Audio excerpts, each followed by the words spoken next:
जिस वक्फ बिल को लेकर लंबे समय से संग्राम था, कल लोकसभा में पेश किया जाएगा। विपक्ष के कई दल इसके विरोध में हैं, तो बीजेपी के तमाम नेता एक सुर में कह भी रहे हैं कि वक्फ बोर्ड के नाम पर जमीनों पर कब्जा करने का जो खेल है वो अब खत्म होने वाला है।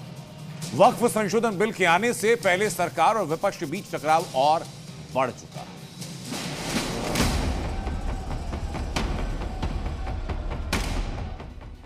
लोकसभा में कल वक्फ बोर्ड संशोधन बिल पेश होने जा रहा है। ऐसे में राजनीतिक पार्टियों के बीच भी हलचल तेज होती दिख रही है।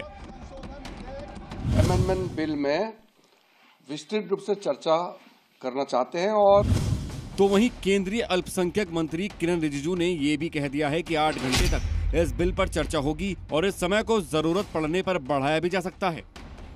एडवाइजरी कमेटी में कुछ पार्टीज का मत था 6 घंटे डिस्कस होना चाहिए, कुछ का मत था 4 घंटे और ज्यादातर अपोजिशन पार्टी के लोग 12 घंटे का मांग किया।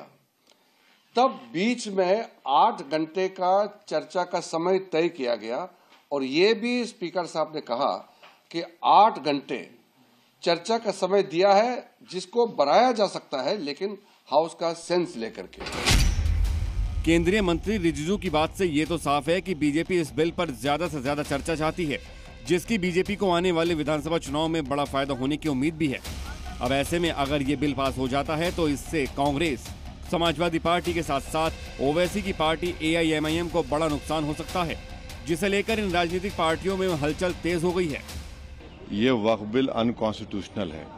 ये वक्फ बिल आर्टिकल 14, आर्टिकल 25, 26, 29 का ग्रेव वायलेशन है।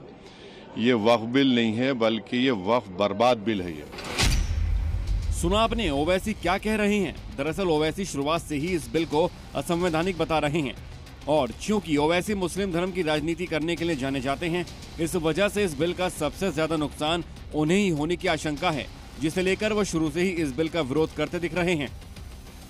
तो वहीं अब जरा बीजेपी सांसद जगदम्बिका पाल को भी आपको सुना देते हैं, जो बार बार ये कह रहे हैं कि ओवैसी कांग्रेस, समाजवादी पार्टी और TMC मुस्लिम बैंक की ही राजनीति करते हैं और इसलिए ही ये पार्टियां इस बिल के विरोध में खड़ी हैं। मुझे तो लगता है कि ये विरोध कहीं न कहीं एक सोची समझी रणनीति के तहत है। नहीं तो ये रमजान का महीना था।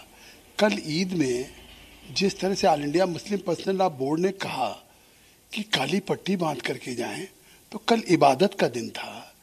अलविदा की जुमा इबादत का दिन था, लेकिन all India Muslim personal law board ने इस पवित्र रमजान के महीने को इबादत की जगह सियासत बना दिया। ये विपक्षी दल बिल पर चर्चा को होने दें, तो वहीं कांग्रेस और समाजवादी पार्टी भी लगातार बिल का विरोध कर रही है। जो बिल लेकर के आ रही है, भारतीय जनता पार्टी का इतिहास जिस तरह के फैसले लिए अगर हम देखें, उससे कहीं न कहीं जो परिणाम भारतीय जनता पार्टी चाहती थी वो नहीं आए।